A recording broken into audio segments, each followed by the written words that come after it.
Rule number 4 is never stop serving. When my mother would do these dinner parties and such, now you can't keep this up forever, but the whole goal is, what she demonstrated was serving guests nonstop. In fact, she didn't really sit down at the dinner table much. When she did, it was way later, after people had already been eating, because she wanted to make sure that she was taking care of everyone's needs and she was foregoing her own needs. Now, there's a caveat to this. I just want to say straight up, to blow your own Facebook group up, the most you're going to go at this hard is a year. After that, you're going to, like I'm doing, reevaluating your priorities and being more strategic with how is your time spent. But to get your group up, to get your group blown up so there's massive momentum, magnetism, which leads to monetization, never stop serving.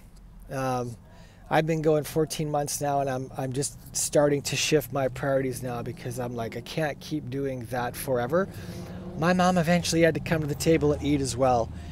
And people were always calling her, Debbie, come on in, come to the table. Why aren't you eating? But at the same token, they were thrilled that she was looking after them so much. And I admired my mom's commitment. The zeal she approached entertaining was staggering to me. And of course, I was face down in the trough most of the time, but I still noticed it. Everyone noticed it. It was hard not to notice the host not at the table, the empty chair, the empty, the empty plate, not even served herself up yet. But that's because there's a great book that's called Leaders Eat Last. I think Simon Sinek wrote it. I think Leaders Eat Last, or someone wrote it. And I've never read it, but just the statement, leaders eat last. And if you want to be a leader and blow up your Facebook group, you have to learn to eat last. Now, you will gain in the very end hugely. You'll have started a movement. You'll have great momentum. But you still have to serve your ass off. And you're looking at I would say, a 6-month to 1-year commitment where you got to say goodbye to your family for a bit. And if your dream's big enough, my mom had to say goodbye to the family. She literally had to leave the table and her guests because she was attending to things. She couldn't be everywhere at all times.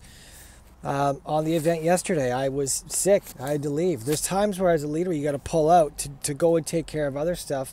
You won't always be present with everybody, but you're still serving because you're in the backdrop and you're looking out for the things that no one else can look out for, and nor should they, because you're the leader. So this is rule number 4.